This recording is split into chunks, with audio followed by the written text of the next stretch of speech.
looking for the pulse of Tampa Bay sports. Beckles and Recher is the #1 source. The new guard, raising up the bar. Intelligent sports talk in your own backyard. Ain't no competition, ask the fans why. Beckles and Recher got it by a landslide. Don't fret, microphone check, stand by. Yo, Bucs, where they at? Who my two favorite guys? Here they go, Here they go, here they go, here they go, here they go, here they go, here they go, here they go, here they go, here they go, here they go, here they go, here they go. here they go.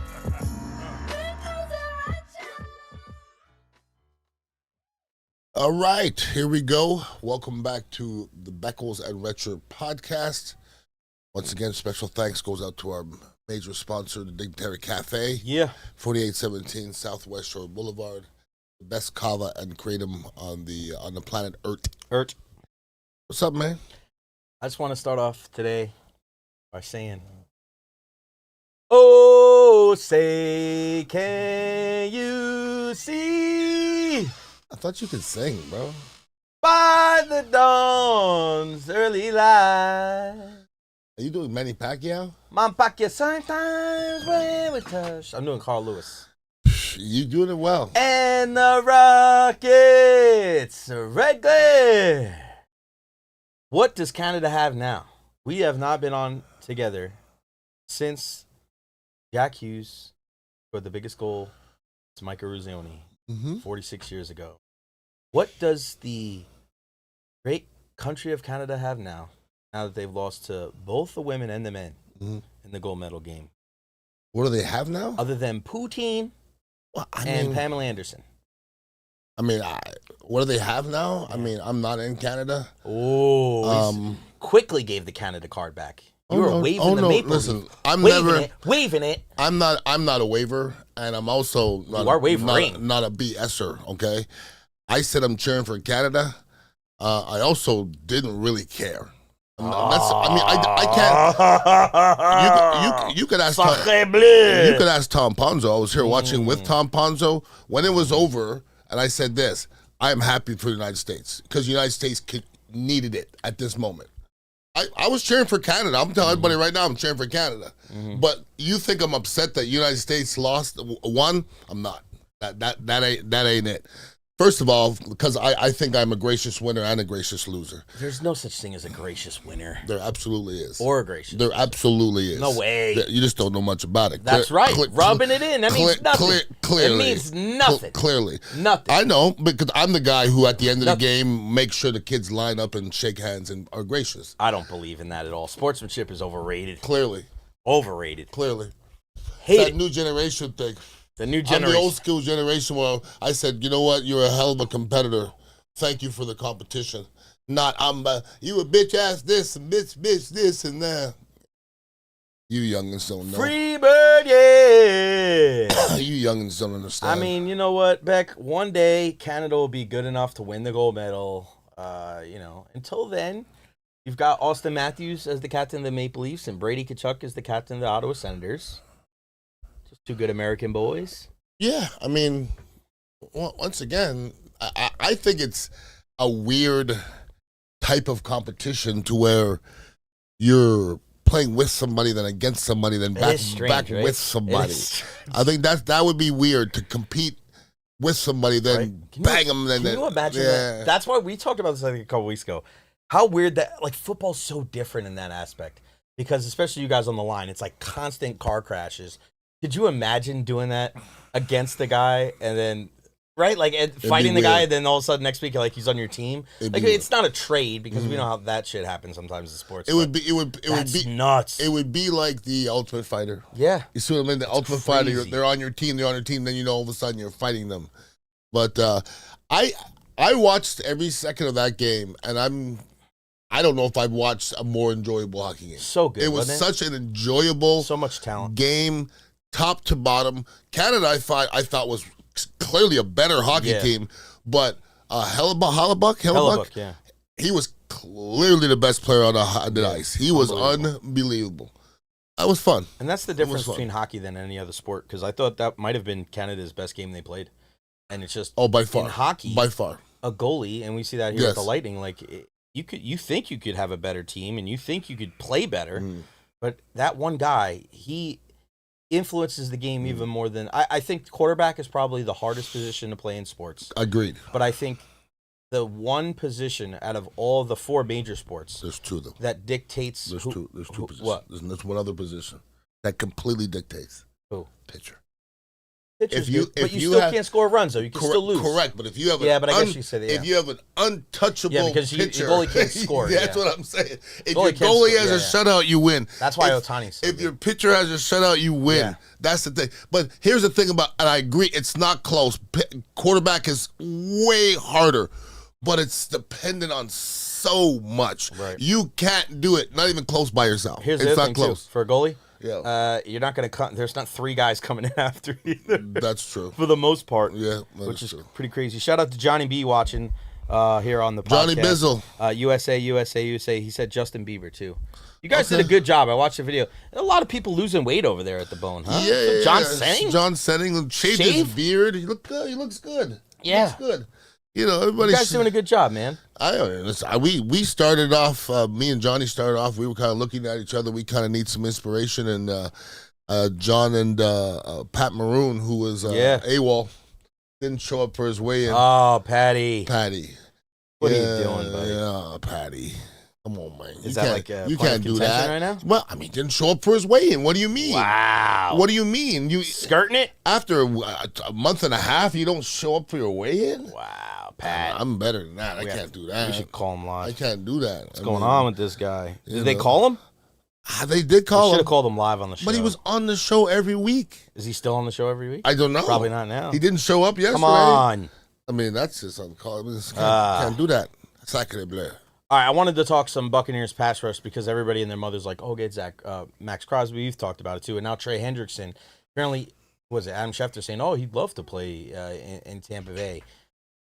How do you think the Buccaneers, and I don't want to talk about specific players, but how do you think the Buccaneers should address the pass rush? Should it be a veteran guy like a Khalil Mack who said he was going to come back? Should it be a guy that you trade for or sign a big guy like a Trey Hendrickson or Max Crosby? Or do you try to, use a couple of draft picks? Because I really feel like it comes down to one of those 3 things. It's hard to think that drafting a guy would be the right thing. It's hard to think that a guy later on in years would be the right thing. I mean, and you said it yourself like about a month ago.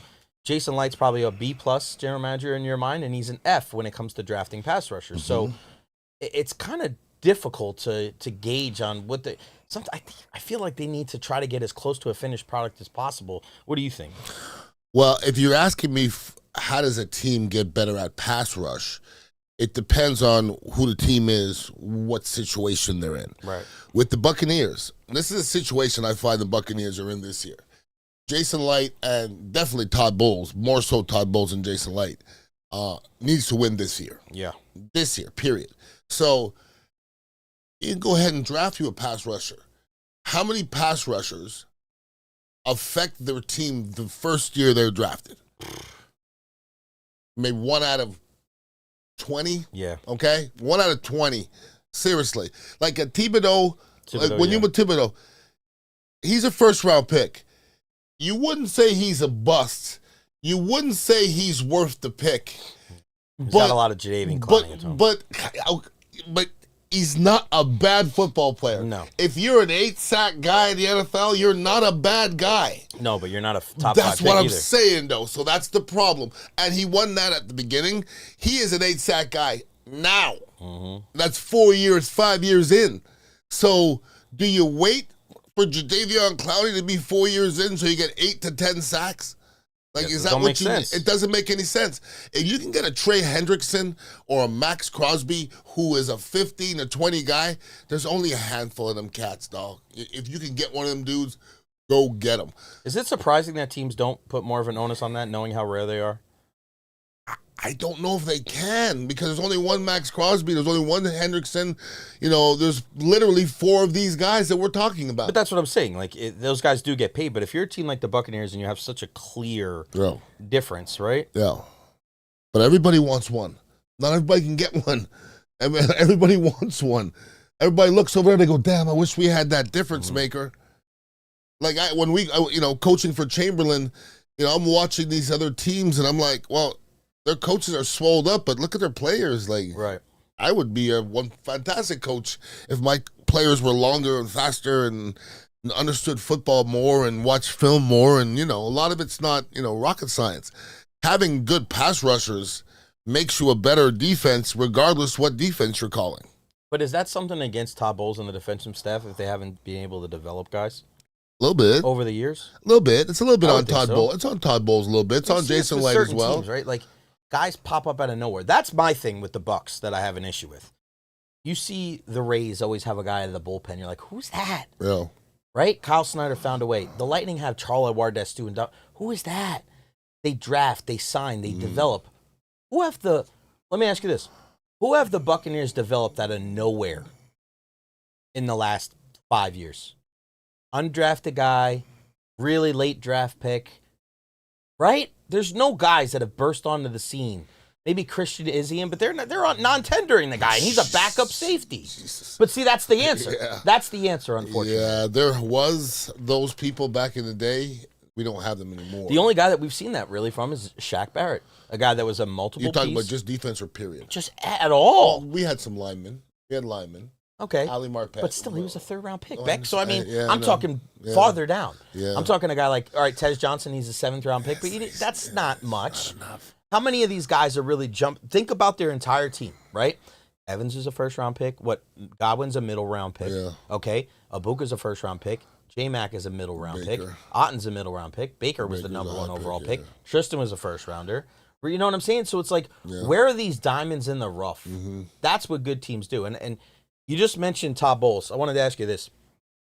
I think a lot of people agree that Todd Bowles is on the hot seat going into the 2026 No season. doubt. If he doesn't make the playoffs, he's done. He knows. I think he knows that.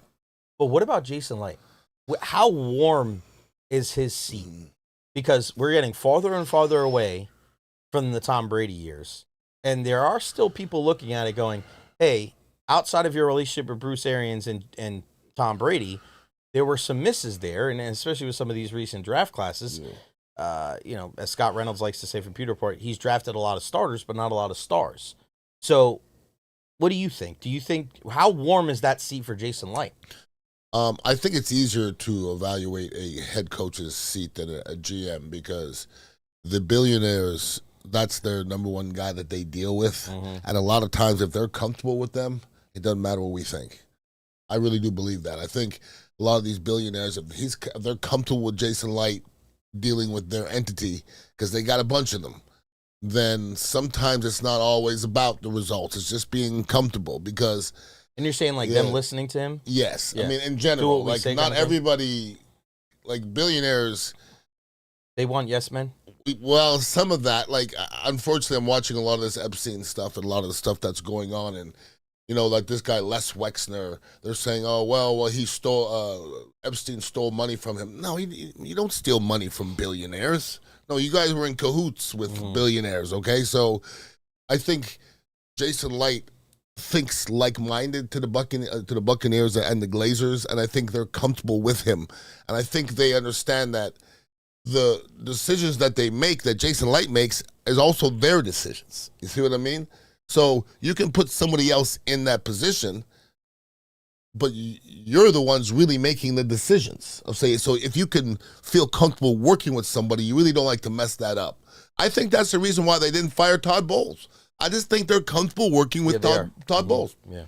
That's all. I just think they like Todd Bowles. They know what they're getting. Exactly. Yeah, there's no surprises when it comes to don't Todd be Bowles. shocked if at the end of this, Todd Bowles gets fired, he becomes a defensive coordinator. With the Bucs? Yeah. No way. Not a chance. I mean, he's gonna go somewhere else and become a defensive coordinator. He won't be with the Bucs. Nobody unless gets unless he's demoted. butt hurt.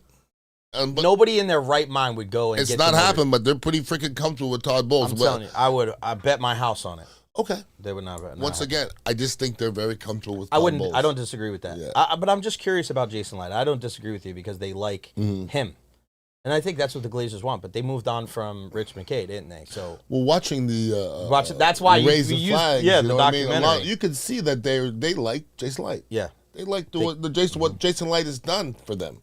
Jason Light has done some stuff for them now. but they also want to win. No, exactly. Right? And listen, there's another thing, and yeah, I watch a lot of these documentaries and a lot of these things on these profit, organizations, people buying businesses. Like when people talk about, we're in a simulation. Mm-hmm. At first, I didn't understand what people were talking about. I think I'm starting to understand a little bit what they're talking about. Like when they're talking about, like, our world is owned by like 5 companies. Mm-hmm. So literally in professional sports now, these big companies own a third of professional sports. Right. So like a third of the NFL teams are owned by these big companies that you don't see the faces. So if that company owns a third of the NFL and two of the teams in the Super Bowl are owned by the same company, you see how that gets weird? Yeah. But you don't know those companies though. No, not offhand. So, but if I own both of the companies in a Super Bowl, then all of a sudden the bias isn't wrong anymore. Mm-hmm. You see what I'm saying though? So I think that's what people are saying. Money is orchestrating everything that's going on. And as we've seen with the Epstein file, everything, money does move the meter. That is for sure. You're definitely venturing down conspiracy theorist lane, aren't you? I don't know if it's a conspiracy. If the FBI is laying something, if the FBI is laying out this paperwork, that's not a conspiracy anymore. Mm-hmm. That's if the FBI has file after file after file after file on something. That's not a conspiracy anymore. Mm-hmm. That's uncovering something. And they're with this Epstein file, they're uncovering 9/11. They're uncovering marijuana. In the Epstein files, it's saying that they dirtied up marijuana on purpose. It's in the files. I mean, that's not a conspiracy anymore. That's fact. Have you seen Caden Proctor, the Alabama offensive lineman? Let's get 6'7", 350. I saw him. Huge. Freakazoid, yeah. Unbelievable. He's a freakazoid. Yeah. When I watch how good that guy, I just look at how athletic, and I saw him last year when I went to Bryant Denny. He's a monster, dude. Mm-hmm. And he gets out in space sometimes, and they gave him the football at times last year too. I look at him and I wonder if the situation is right. Can that guy, like, how important is an offensive line coach to a guy like that? Because you look at Mekhi Becton, who ironically enough got cut today, goes to the Jets, doesn't do great. Then he goes to the Eagles. They kick him inside. He helps them win a Super Bowl. So when you get a guy like Caden Proctor, if he goes to a place that doesn't have a history of good offensive line play, good offensive line coaching, I think he could struggle. But if he goes to like a Philadelphia, like, does that matter? Like, how much does that matter? Like, offensive line coaches, as far as getting the most out of the talent. I think in any sport, having a good coach matters. Yeah, I'm just talking about because I know how specific offensive line is. But, okay, when you're talking about greatness, when I'm talking about greatness, I'm talking about Tristan Wirfs, I'm talking about Jonathan Ogden, I'm talking about Orlando Pace. Is that greatness regardless of the coaching? I can coach him. Yeah, yeah. Okay, like, I can coach Jonathan Ogden. He's 6'7.5". Right. 360 with long arms, and he's mean, and like Tony Baselli, like those guys, anybody can coach those guys. And sometimes they run into a good offensive line coach, and it definitely helps them. But greatness is born, bro. Mm-hmm. I mean, there's nothing. Eric Williams, Larry Allen, but those guys are the 1% of the 1%ers, right? Okay. That's why I think this guy, and this is the reason why I want to ask you this. Because Caden Proctor's not necessarily those guys. You don't know that, though. But we don't know that. That's my point. Is that he's not a bonus. Because listen, with those measurables and what he did at the combine, top 5 pick, you would think. Sure. But he's not.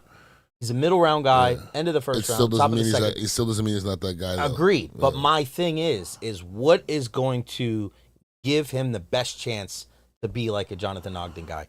Is it situation? Is it coaching? Is it just on him and inherently he's got to do? I give him the last one. Yeah. In him inherently. Trey Thomas is a guy I played with. The second he came in, I'm like, whoa. Like, you could see the first day if somebody has it or not. Literally. Right. Charles McCray, the first day I was like this. What? That's Charles McCray? Ugh. Like, literally. What was the thing that stuck about him? Everything. He didn't look right. His footwork wasn't good. His hips were locked in. Trey Thomas was just walking around 6'7", 350, had a flow to him. He just kicked out of his stance. I'm like, Jesus. And right away you knew. Tristan Wirfs, I watched play a half a game, and I go, okay, that's the guy. Half a game. It don't take that much. Like that, when you talk about greatness at that top level, especially offensive line, if you see it right off rip, it's not going anywhere if they stay healthy. So their health is the most important thing. Confident about the Bucs O-line going into this year? If they're healthy. Yeah. If they're healthy, they have a good offensive line. If they're healthy, they weren't healthy at all last year. Yeah. I don't know if Tristan Wirfs was healthy at all last year. I don't know if Gadecki was healthy at all last year. Yeah. We lost Malk for almost a whole year. Mm-hmm. I got to applaud Cody Malk. Nobody really applauded Cody Malk for playing half of a football game with a tore ACL, by the way. We were watching that game live, and I go, he's not right. He's not even moving right. He ain't right. And he finished the game because they were short, okay? So that shows a lot to me of the heart the kid has. The Barton, he's up and down to me. There's times I liked what I see, and there's times I go, I don't know if moving him to left tackle last year messed with him a little bit. Probably stunted it a little bit. It shouldn't, though. Okay, if you're good enough to move from center to that shouldn't. It shouldn't. But something slowed down his progress last year. Something. It didn't look. Could have been that. Right? It could have been. It could be his health too. That's the thing you don't know is if somebody's healthy, because they're not. They're not healthy. You just don't know how unhealthy somebody is. Like, it's so many. There's, as an offensive lineman, like Tristan Wirfs has ankle issues. Okay, I had ankle issues my whole career. Like, if I showed every game, I would have said my ankle was probably 70%, 65%, 50%. But then you can talk about your fingers, and you talk about your wrists, and those are things that don't come up on the injury report, but they start to mount up. But if that's the case, then how do you ever grade a team? How do you ever grade a team and say, if they're going to be healthy? You don't. Because they're never going to be healthy. Exactly. So don't you have to be able to perform at a high level at a percentage then? Regardless. That's my point. If you say that the Buccaneers offensive line, not just you, but anybody, the Buccaneers offensive line will be better next year if they're healthy. What are they going to be healthy for? A half a game? Because it's football. Well, what I'm saying for them is they weren't present. Like, there's guys that weren't present. Saying they're not going to get healthier. But when they were healthy, when they were present this year, they weren't bad. When they were there. But they just weren't. Yeah. That wasn't the case. Yeah, but I'm saying Malk was out. Like, that's what I'm saying. The scary part is when those guys weren't healthy, they were at their best. But they did better early in the year, and Malk got hurt, in the second game. Yeah. They were better when Barton was playing left tackle. Tristan Wirfs was out. They were doing better. Like, one of the best games, like, they played against New Orleans in New Orleans, and they played like shit. And Tristan Wirfs got mollywopped in that game. That was such an aberration of a year for the offensive line, where I think when they were at their healthiest was when they played some of their worst. And I don't know if that's I think last year for the offensive line, correct me if I'm wrong, I would just throw it out. I'm okay with that. I would just throw it out and say I'm going to judge you on 2026. On names, on paper, that's not a bad offensive line. Yeah. Okay. Right. What you said there, I 100% agree with you with the team in general. Yeah. Because everybody's like, well, we didn't win last year because we were hurt. I go, were we that hurt at the end of the year? Were we? I don't think we were that hurt at the end of the year. We had almost everybody. Yeah. We just played like shit. Yep.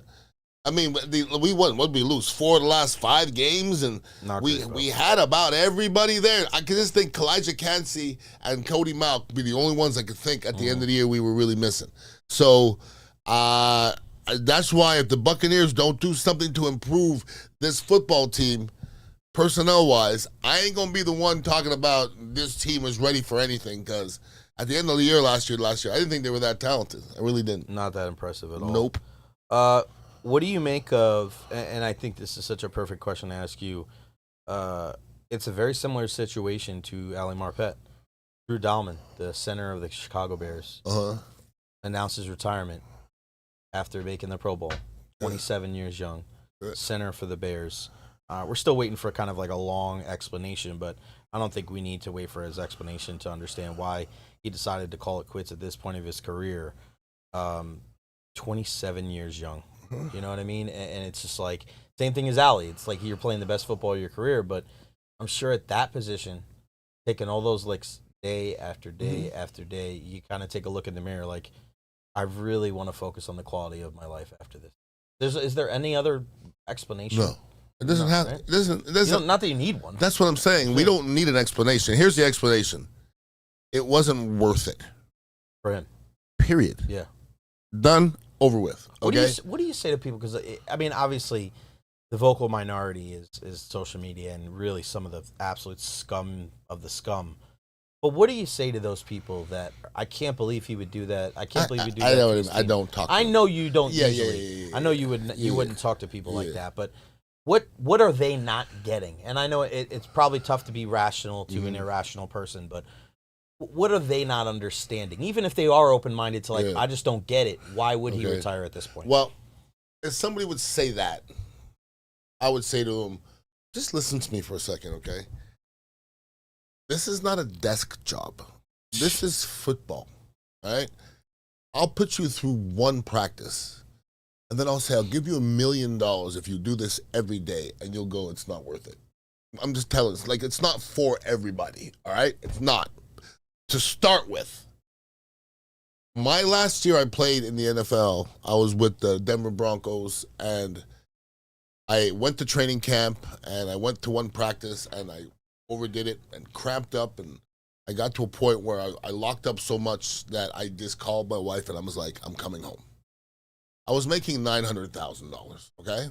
It's a lot of goddamn money, $900,000, okay? So at that moment, $900,000 wasn't enough. Like right now, I do a lot for $900,000, okay? Yeah, there's a bunch of guys outside But it's waiting. not that. You can't do that. That was wrong. But you still can't fake that, okay? You can fake a lot of things. That 900,000 meant nothing at that moment. It meant nothing. It meant nothing. It was nothing. I just couldn't do that anymore. Right. I just knew I couldn't do that anymore. It's too much. It's not baseball. And I'm not knocking baseball, but you can fake baseball. You could lie. You just strike out. Oh, I struck out. My bad. I hit 220. And I'm not knocking baseball. It's a very hard Sounded sport. like you were knocking baseball. Kinda. You just can't fake football, okay? In football, if you're not trying, you're getting your wig split every day. It's just not something you can do. It's the wrong sport to fake. You can't fake it, yo. Once that's done, once that light dims, if your baseball light can dim, then come back on, and then dim, then come back on. Once your football light dims, football is over. You can't come back. It's hard for people to recognize that, right? It's impossible for them to recognize. Other than the guys that we know. Correct. Unless you've turned it on. Well, I think when you look at the certain guys, when you look at, what was it, Chris Borland, the linebacker of the San Francisco 49ers, and Ali Marpet, and Andrew Luck, and guys like that, and you look at them and you go, you kind of get, Luke Kuechly was another guy that retired very early. Yeah, but Luke Kuechly, Frank Ragnow. You saw it though in Luke Kuechly. He did, but that's the thing. And Andrew Luck, when you listen to him, he was like, dude, guys, miserable. My ankle, I play with I play with a boot on my ankle, or else I wasn't gonna play. So it gets to a point where when you're playing at 60% all the time, and then you get hurt, I don't think you understand. Healthy is 60, and it's not really healthy. Right. And that's a funny place to be, man. And I think that's where I was at the end of my career. At the end of my career, my shoulders were jacked up, my ankles were jacked up, my knees were jacked up, my hip, and it was a lot. I was like, you know what? It's a lot now. I can't do this anymore. What does that say too about guys? Because you gotta love it. You gotta love the game. Yeah. You love the money. You love the lifestyle. You love the camaraderie. You always told me the one thing you miss is getting introduced at the stadium. There's really nothing like that. The buzz, the hair standing up on your arms. To be able to, we'd say $900,000, but to be able to say goodbye to the rest of that stuff. This is not something this is not a decision that you make lightly. I don't think you make it. I think it just happens. It's like an out-of-body Yeah, kind of it's thing. just seriously. Somebody, because when I was done, I still wanted to play. Even afterwards, I still thought I could play. So I'm sure they do too. But 100%. But it's just like you literally. It's like I can't. You know what's crazy though too about this whole thing? These guys don't come back. Like Barry Sanders, they didn't come back. No, everybody's like, oh, they might come back. None of these guys came back. But I guarantee it's not even close. They close the door in the close. But we see that though, Beck. We see that with certain guys. So Brett Favre, we saw with Tom Brady, we saw with Phillip Rivers. Yeah. It's totally different. But we're talking about these guys, all that we're mentioning, a lot of linemen, a lot of linebackers, physical. Yeah. It's a different ball game for depending on what position you play. Yeah. But these guys that are in the trenches or around the physical part of the sport, when they say, I'm done. Then it's over. For them, they're like, Yeah. No, we're done. And I think, to me, it makes decisions like Drew Dalman's like a lot more palatable over the years because it goes, they didn't come back. Yeah. Those guys are like, we're happy with our decision. We have our life. We have our mental fortitude. I think it makes a lot more sense now. And listen, I know it'll piss people off if you're a big Bears fan, but he's not going to be the last guy because there's going to be more guys that are going to do this. What more does he have to prove, right? You're a Pro Bowler. You didn't win a Super Bowl, but still, like, you made a good career, man. You could say that at one time you were one of the best players in the league at your position. What else do you have to prove? It's not about winning Super Bowls at the end. It's about coming out of it in a good situation. And when you look at people who retire, when you see somebody who's a violent player retire, it's usually for good. Mm-hmm. When you see finesse players, they could come back, right, and they could kind of be finesse and not try to get, like, what's Luke Kuechly going to do to not get hit?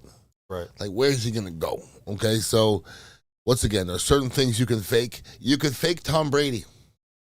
You can't fake Ray Lewis. No. You can fake Tom Brady because you can throw it and fall. Like, Manning's did it their whole career. But you can't fake, what? I don't like that shot. You didn't like it? I don't like that shot. Both of the Mannings did. Oh, say, can you see? Just wanted to thank Eli Manning. 2 Super Bowls, 2 of the greatest days of my life. Right behind the U.S. winning gold against Canada. All right, before we get out of here, I wanted to talk about one of your favorite players of all time, Kyler Murray. The great Kyler Murray. Now, you do know from Jump Street, I told you that wasn't going to work. From Jump Street. From Jump Street. I got to be completely honest with you guys. No way. I'm going to look right into the camera when I say this. Back when Kyler Murray was drafted, because remember how this whole situation went down with the Cardinals. Yeah. They drafted Josh Rosen in the first round. They brought in Cliff Kingsbury. They had the number 1 overall pick. And Kyler Murray was going to be the guy, right? He was going to be the guy all along. And I remember vividly looking at Kyler Murray playing for the schools that he was at, and Ian looking at me, and he's like, Jay, let me tell you, Kyler Murray. No way. Whatever you're going to say is going to be a lie. It's going to be a lie. That's a lie. He should play baseball and football at the same time. Lies. He's the best on earth. No, but you were not sold from Jump Street about this kid. Nothing about him. Listen. Nothing about him. He was the prototypical, he's going to make a flashy play every couple of weeks, and people are going to be like, ooh, ooh, ooh, ooh, ooh. And then the rest of the time it's going to be, Not even, though. But he does make some, some of his top tier plays, the things that he does, they're like video games. Yes. Like the play that he had, I think it was on the Raiders with 4th down. Even one of the passes he made this year against Seattle on a touchdown pass, I go, okay. But it's not nearly enough. It's like, though? It's not nearly You know who enough. it's like, though? It's like Tim Tebow. I was going to say it's like Jameis. Okay, well, no, it's not like, for me, like Jameis, I see Jameis do some things in a game, and I'm like, Jesus. Like, Jameis does, like, real NFL quarterback stuff. Kyler Murray never does, and neither did Tim Tebow. Tim Tebow one time, like, I even saw... Kyler was better than Tebow. Agreed. Yeah. But I saw Ron Jaworski break it down one time. He goes, let me break down this play from Tim Tebow. He goes, watch this. He goes, he comes back. He goes, the progression is X to Y. X is like this, look. There's nobody around X, right? Then Y is like this, look. Nobody's around Y, and he's looking right at them. Then he spins, and he straight arms a guy. Then he came up, and he dove, and he threw the ball, and he got like a 4-yard pass. But it's like, he's like, nah, man. That's not quarterbacking. The quarterbacking is come back and throw it to this guy who was wide open. I don't care about the spinning and straight arming. That's not quarterbacking. It's Kyler Murray's that guy too. He's going to give it to you. I'm like, look at how fast his feet are going. He is. But he's fun to watch. But he's a hedgehog. He's fun to watch. But it's not like who was the kid in the combine this year that ran like a 4? Oh yeah, I forgot his name. Don't care. Yeah, that means nothing. It means like when do you run? When does a quarterback use a 4.3 long striding? When? They're going to go, you got this guy, he ran a 4.3. That's the next Anthony Richardson. You go ahead and pick him if you want. I wouldn't pick him in the 7th round. Nope. First round pick. Anthony Richardson was a bust personified. Who's got a better chance of starting next year, Kyler Murray or Anthony Richardson? Kyler Murray, because he's done more. Yeah, but still, he's been through more. Low bar. But Anthony Richardson's never going to be. He hasn't even played a good game. Kyler Murray's played some good games. Anthony Richardson's This not is playing the a good game nicest yet. you've ever been to Kyler Murray. It's not good. It's just No, that's what I'm saying. comparing to Anthony Richardson. No, but what I'm saying is this is the nicest you've ever Probably, been to Kyler Murray. but he sucks. He sucks. Is there any team that he would work? As a starter, no. What would you do then? I mean, and you said this years ago about Baker Mayfield. Do you see Kyler Murray being a backup quarterback? What is he going to do? No. Isn't the offense that you have to he tailor might be the around him? same Like- as Baker to where maybe a little Like bit your too offense, polarizing. how does he go in and run somebody else's offense? I don't know if you even want him to back up. No, that's what I'm saying. Yeah, I don't know. I knew he was in trouble when they put something into his contract that was to me. I was like, well, it's just not gonna work. probably one of the most incriminating things we've ever seen Ever. from a professional athlete that Ever. was not like anything like physical harm or whatsoever. It was just you need to focus more on studying and not playing Your video craft. games. You need to worry a little They ended more up about your taking it out craft. eventually, but just the fact that it was part of the conversation was probably one of the wildest things we've seen. And how many games he won since? Not a ton. Like seriously, he wins 4 games a year. But that's one of those things, Beck, where that lives with you forever. Like there's certain things that happen in sports. You really have to overcome a stigma or something that happened to you. It's not, what do you mean? He's he'll never live with gonna- them? That's what he is. They put it in his contract not to be mean. They put it in his contract because that's what he is. They're not. I guarantee they didn't put in Peyton Manning's contract. You can't play a lot of video games. I promise you. I promise you. No, but what I'm saying is there's other guys that early on in their career they may not have been on the straight and narrow, and they figured it out. Not the successful ones. No, of course not. The successful ones. Of course not. But That's the people thing. change. If anybody's worried about somebody's, how much they're putting into it at the beginning, at the end of it's not going to work. I'm telling you. Unless it's a dramatic turnaround. But I understand it's fewer. Those are a small percentage because usually you are what you are, right? Yeah. Tiger doesn't change his stripes. Yeah. My saying is that if you are one of those guys, and it could be 89, 95%, that stuff lives with you for your entire career. Sure. Like Kyler would have to be above and beyond and be. He'd have to win a Super Bowl, or like he'd have to be a multiple-time Pro Bowler if he was able to escape that. And that's just never going to happen. But here's the thing with Baker Mayfield, okay? Baker's a good example. Baker's a great example because the things that you're saying about Kyler Murray, I didn't hear about Baker Mayfield. I didn't hear those. Okay. I didn't hear them, okay? Though I heard some things. There's other players that I'm like, that's not going to work. I didn't really hear that about Baker Mayfield, okay? There was a couple things I didn't like that I heard in, like, with his teammates a couple times, and can't think of with his receivers, but it wasn't so much that he wasn't putting it in. If Johnny Manziel. That's never going to work. Right. If you think that you're going to be an NFL quarterback by giving 40% of anything, if you're an NFL quarterback, you can't have a hobby. Period. Right. That's got to be what you do. Period. Everything you got to do, everything you do in the world has got to be be a better NFL quarterback, or else it's just not going to work. I'm telling you, it's too much. What do we got going on here at the Dignitary Cafe, my brother? Oh man, just every day we're pouring the best kava and kratom on the planet. Yeah, we're getting things in order here. Yeah. Getting things. Did you guys have that pool contest or whatever? No. Basically, it's just Crawford comes here every Friday and beats everybody up. And is he that nice? Crawford's okay. You don't mess. You can't Crawford can't mess with Mark. Mark. Mark's the best player here, probably. Mark, yeah. Who's Mark? Mark Royals. Oh, come on. Yeah. I thought you were talking about Mark. What's the name of that singer? Your favorite guy, Mark? Mark. Yeah, don't you have a Mark singer? Oh, Broussard. Mark Broussard. Yeah, the great Mark. Has he ever been here? He has not been here. I didn't meet him, though, when I went to Ruth Eckert. When's my guy Jadakiss coming back? That's a good question. I got to hit up my boy Heavy and see what's Come on, man. What's going on. Yeah. Our friendship is definitely teetering. I need to meet my favorite rapper of all time. He's number one? I told you this before. Wow, Number that's one crazy. rapper of all time, Crazy. Jadakiss. Easily. That's beautiful. And I'm not like a fanboy or anything. No, I understand. But I'll definitely spit some lyrics for I get it. Jadakiss, no Yeah, doubt. yeah, man. 4817 Southwest Shore Boulevard. Come check us out here at the Dignitary Cafe, the best kava and kratom in town. In the Trenches, Ian Beckles Show. Yeah. YouTube, Instagram. Check him out. He joins me. You're going out of town? I'm going out of town, but I'll be back next. Going to Key West, I hear. Yeah, I'm gonna be hanging out in Going to Thailand? on the northernmost part of Bangkok? of Duval Street. Duval Street. Duval. Duval. You're going to hang out with Liam Cohen? Yes, sir. Duval. Yes, sir. At Ian Beckles Show again. He joins me every Monday on my podcast at 12:30. We're live here, 2:30, 3 o'clock every Wednesday. Ian Beckles Show in the trenches. Go check him out. And Chris is here, so that means we're going to wrap it up. For Ian Beckles, I'm Jay Recher. Or the land of these nuts. And the Hughes brothers, Kachuk and brothers, them Connor Hubbuck, and the brave bitch ass hoe. USA, Bitch ass hoe. USA, Bitch ass hoe. USA.